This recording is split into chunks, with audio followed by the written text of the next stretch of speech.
Good morning, જય શ્રી કૃષ્ણ. અને વાગી ગયા છે 8, પણ આજે અમારી ખુશીનો કોઈ પાર નથી.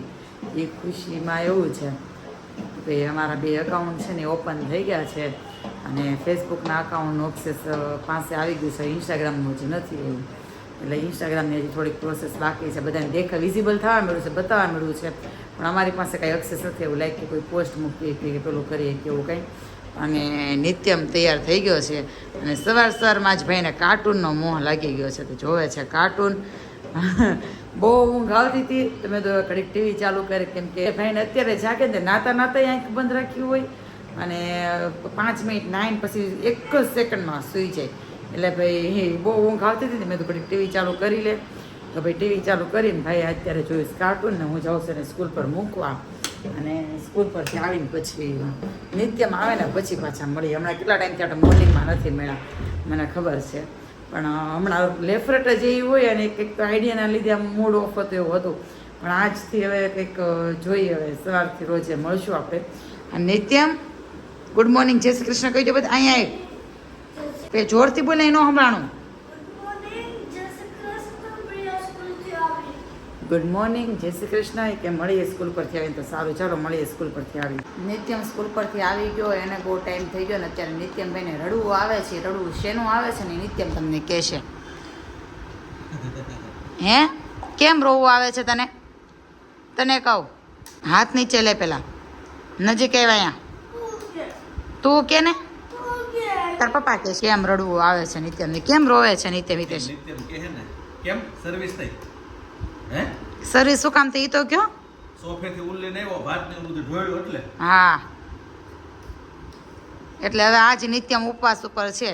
અને સ્પેશિયલી કાલના બ્લોગમાં કમેન્ટ એવી કરેલી હતી કે ભાઈ નિત્યમને તમે દાળ રાઈસ ખવડાવો. તો દાળ રાઈસ ભાવે છે તને? હે હું કે પેલા આગી કરું એમ? કેમ? હે મારે નથી કરી, ગંદો છોકરો એને કોણ હગી કરે? ક્યારની કહેતી હતી રોજ. હમણાં છે ને નિયમ થઈ ગયો છે, જમવા બેસે ને એટલે છે ને કાંઈક પગને પગ ગમે ત્યાં આડી જાય ને કાંઈક વસ્તુ ઢોળે, કાં તો છાશ ઢોળાય, કાં તો ડીશ આખી વહી જાય. એ વસ્તુ સારી કહેવાય? નો સારી કહેવાય. નો કહેવાય ને સારી, બધા જો તને આડી કહે. તમે કમેન્ટમાં કહેજો એ પગ વાગે એની વસ્તુ, હાથ વાગે, પગ વાગે, એ વસ્તુ સારી કહેવાય કે ન સારી કહેવાય? તો હજુ મને કહી રહી હતી કે પગ ન વાગવો જોઈએ, ઢોળાવવું ન જોઈએ, ત્યાં પાછું ઢોળ્યું એને. વ્યવસ્થિત લઈ જાય, ઢોળાવવું ન જોઈએ, જમી લો હાલો. હકી તો હું નહીં કરું, નહીં કરું. મારી એવી જબરદસ્તી વાળી હજી નથી કરવી. હવે હું કહીશ માનીશ, ઢોળીશ, પક્કા પ્રોમિસ? ઓકે હાલો. હવે મારી નિત્યમની સુલહ થઈ ગઈ છે. હવે નિત્યમ હા લ્યો હાલો. પપ્પા એ હિતેશ હું કામ નિત્યમને ખીજાણા તમે?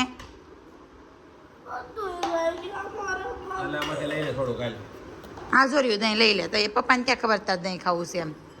છાશ તે આપણે બહુ મસ્ત નહીં. કાંઈ નહીં, સારું ચાલો હવે જમી લઈ. નિત્યમભાઈના નાટક હજી ચાલુ છે. કે છો કેમ? અને આ છોકરો આ એ છોકરો છે જેને 1 કલાકની વાર હતી ને ટ્યુશનમાં જવાની, ત્યારે મેં શું કીધું તને? ઘડીક વાર સૂઈ જાવ, ઊંઘ થઈ જાય એમ. જોજો હમણાં નિત્યમ છે ને હિંચકા ખાવા ગયો હશે. ન ગયો આજે. કેમ દાદા સવારે નહોતા? સવારે નિત્યમને મૂકવા ગઈ ત્યારે ક્યાં ગયા હતા? 8 વાગે. દાદા રજા ઉપર છે કે હું આજે? મેં કાંઈ નહીં, ચાલો ભાઈ નિત્યને ટ્યુશન જવાનો ટાઈમ થઈ ગયો છે. જાય છે ટ્યુશન એને. નિત્યમ આજ કેમ હિંચકવા ન ગયો? નહોતું જવું. શું બોલો? શું બનાવ્યું? નિત્યમે ભાઈ લાડવા બનાવ્યા, સમજો. એટલે માટીના લાડવા બનાવ્યા. એટલે આવા લાડવા વાવતા આવડી ગયા ને એટલે ઘરે મહેમાન આવે ને તો ઉપાધિ નહીં, લાડવા વાળા વાપી દેવાના. કે નિત્યમ ક્યારનો એ સુકાઈ ગયું ને એનું એ વસ્તુ કાપે છે. એ લીલું કાપતો નહીં, લીલું નહીં કાપતો. એ સુકાઈ જાય ત્યારે જ કાપવાનું, લીલું નહીં કાપતો, રેવા દે. દીકરો ધ્યાન રાખે છે પ્રસાદી ખાઈને. નીચેથી આવ્યા ને ધૂળના લાડવા ઉપર લાવવા હતા તો ભાઈને થોડીક પ્રસાદી મળી ગઈ એને નિત્યમ મળી પ્રસાદી કે નહીં? સાંજના 8:15 એટલે 8 સમથિંગ થઈ ગયું છે અને નિત્યમ કરે છે ભગવાનની આરતી જો. અને હું બનાવું છું આજે લાપસી બનાવવાનું એક રીઝન છે કે અમારી જે આઈડી ગઈ હતી ને એ પાછી આવી ગઈ છે પણ હજી પૂરેપૂરી અમારી પાસે નથી આવી. મતલબ એવો છે કેમ કે હજી અમને બ્લેન્ક બતાવે છે. બધાને તમારા બધાના ફોનમાં દેખાવા મળ્યું છે નિત્યમ બ્લોગ્સ કરીને છે પણ હજી અમને કંઈ બતાવતા નથી. લાઈક કે કોઈ અમે રિલે નથી મૂકી શકતા કે અમને ફોલોવર્સે નથી દેખાતા. મતલબ એનો એક્સેસ પૂરો અમારી પાસે હજી એવું નથી. એટલે પણ તોય આટલા ખાલી ખુશીના સમાચાર છે તો ભાઈ આવા શુભ કાર્યો ઉપર એક માતાજી માટે લાપસી તો આપણે બનાવી કેમ કે અમારે તો ભાઈ જો આંધણ મૂકવું છે ઉકળવા અને તમને દેખાતું છે કે વ્હાઈટ શું છે તો વ્હાઈટ દૂધ છે. મારા મમ્મીની રેસીપી છે લાપસીવાળી કે આવી રીતે લાપસી બનાવશો ને તમે તો લાપસી એકદમ વ્હાઈટ થશે. દૂધ છે ને ગોળમાં રહેલો કાપ હોય ને એ કાપી નાખે. જો આમાં બ્લેક દેખાતું હશે દૂધ. આમાં રહેલી જે ગંદકી હોય ને કાપ હોય ને એ કપાઈ જાય.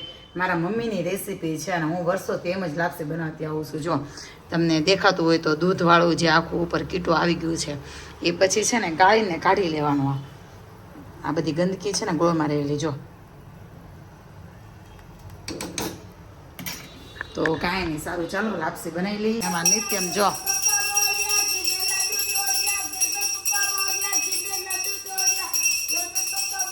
રોજ અમારી ઘરે ગણપત બાપા આવે જેમ તમને પેલા કીધું એમ પણ છે ને મેં ગાળી નાખ્યું છે. આમાં મેં ઘી એડ કર્યું છે તો કોઈ તેલ એડ કરે કોઈ ઘી એડ હું ઘી એડ કરું છું. તો ભાઈ જે એમાં જે દૂધ નાખ્યું હતું ને એ જો આવું થઈ ગયું. લાઈક કે ગોળમાં રહેલો જે મેલ હોય ને એ જો આ દૂધની અંદર પાવી જાય એટલે દેખાતું હોય તો તમને જો આમાં પ્રોપર દેખાય જ છે કેમેરામાં.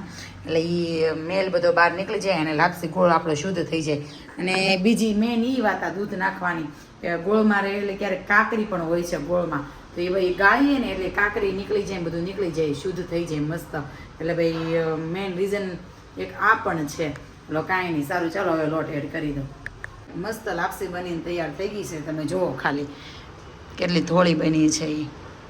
અને નિત્યમની મારી માટે બટેકાનું શાક બનાવ્યું છે અને 2 ભાખરી બનાવી છે અને માતાજીને પણ મસ્ત લાપસી ધરાઈ દીધી છે જો. અને નિત્યમભાઈને જમ્યા પહેલાં ઊંઘ આવી ગઈ છે. એકવાર તો નીચે પડ્યો હતી નો અહીંથી એકવાર તો સોફેથી નીચે પડ્યો ને પાછો સૂઈ ગયો કેમ કે બપોરે મેં સુવાનું કીધું તો સુવું નહોતું. ફાઇનલી નિત્યમ એનું બેલેન્સિંગ સ્ટાર્ટ કરે છે. જોઈ કેવું બેલેન્સિંગ થાય છે એ.